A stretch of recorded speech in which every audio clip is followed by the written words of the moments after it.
Entrada 1, 2, 3, smile. Ito yung ganap kahapon, Ramadan Day 27. 2 araw na lang, tapos na tayo. Matatapos na pala yung Ramadan. Ang ginawa ko dyan ay doyan ng sambusa or buff sambusa. Naglagay ako dyan ng 2 cups ng all-purpose flour, 1 cup ng brown flour, 1 egg, 1 cup ng water, 1/4 cup ng oil, at a pinch of salt. I-mix lang natin yan at iparest natin yan ng at least mga 10 to 15 minutes para mag-relax lang yung dough. Kahapon ay Thursday, so family day ng mga amo every Thursday. Kaya pagka Ramadan dito, yung kain ng mga amo ko dito sa bahay ay soup, tapos sambusa at konting salad kung mag-request sila ng salad. Yung heavy meal ng mga amo, doon sila kakain sa parents house ng amo kong lalaki. So doon sila kakain ng kanin ng mga alas 12 ng madaling araw. So yun yung pinaka get together every week. So yung usually na ganap ko pag Thursday at Ramadan dito, ganito lang, konting pagkain, very light lang. It's either soup, salad, or konting sambusa. Bali magkape lang sila dito, magkape-kape ng konti, at ito nga yung kakainin nila. Itong sambusa na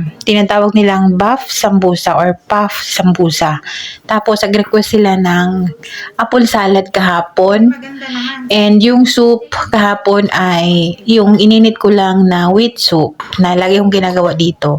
So yung feeling naman ng sambusa na to ay the same pa rin doon sa triangle sambusa na lagi nating ginagawa. It's beef na may boiled egg. Naglagay ako ng chives and dill. So yun dinamihan ko na this time dahil nung nung huling gawa ko nito ay 10 pieces ata na beef yung gawa ko or 11 something.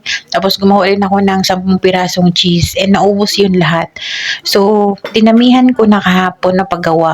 Kaso, na ano pa rin sila, nabilin pa rin, 3 piraso yung naiwan para sa amin ni Belle.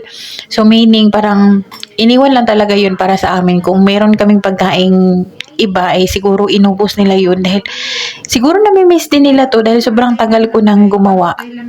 Siguro mga 8 years ago pa bago ko ginawa tong ganito ulit. Napapansin ko sa mga among to, pagka soup lang yung gusto nila or super light lang yung gusto nilang pagkain, ito yung ito yung go-to food nila dito, yung sambusa na to, kasi parang feeling nila ay nabusog sila dito dahil syempre tinapay din naman yung tawag dito.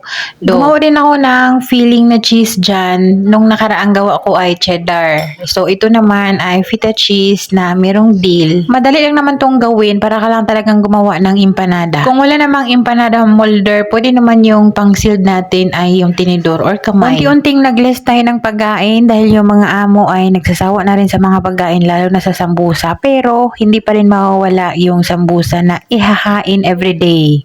Konti-konti nga may lang. Mga nagtatanong na kailangan ba talaga yung sambusa pagka Ramadan? Yes po, kasi ito yung traditional na food nila pagka Ramadan. So kahapon hindi tayo masyadong ngarag dahil ito lang naman yung ginawa ko at itong salad. So sa green apple salad naman, gumamit tayo dyan ng regla leaves or alusiman sa atin.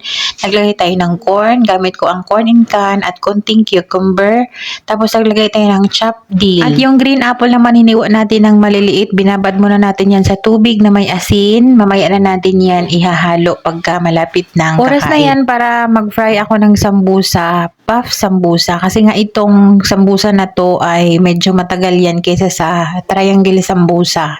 So kailangan natin yan paliguan ng tubig. Paliguan natin yan ng tubig habang nagpiprito para mag-puff siya or yung ano bang tawag dyan? Basta yung may mga bilog-bilog na makikita natin. Parang nagprito tayo ng skin ng pork, ganon. I-fry lang natin yan until mag-golden brown. Pagpatuloy lang natin yung lalagay ng mantika sa ibabaw para mag-puff talaga siya. And yung mantika dyan, dapat control yung mantika. Hindi masyadong mainit at hindi masyadong malamig. Yung soup natin ay yung wheat soup or Ramadan soup na tinatawag ni Amo. Ininit ko lang talaga. Ito na yung ating finished product ng ating buff sambusa. Sobrang dami niyan. Akala ko talaga ay maraming matitira. Pero maganda naman dahil naubos. Tapos kahapon pala ay wala silang sweets. Yun na nga ay nagsasawa na yung mga amo sa kakain ng sweets. Maganda din naman naman dahil hindi talaga maganda yung kumakain tayo lagi ng matamis. Oras na yan para i-mix natin yung salad. So nilagay natin yung green apple. Sa dressing naman naglagay tayo ng asin, lemon at olive oil. Mas maraming olive oil dapat. For toppings naman dyan, nagprito ako ng pine nuts or snowbird nuts na tinatawag nila dito. Ito yung nuts na pinakamahal sa buong mundo. Meron dapat yung almonds kaso lang wala na tayong available.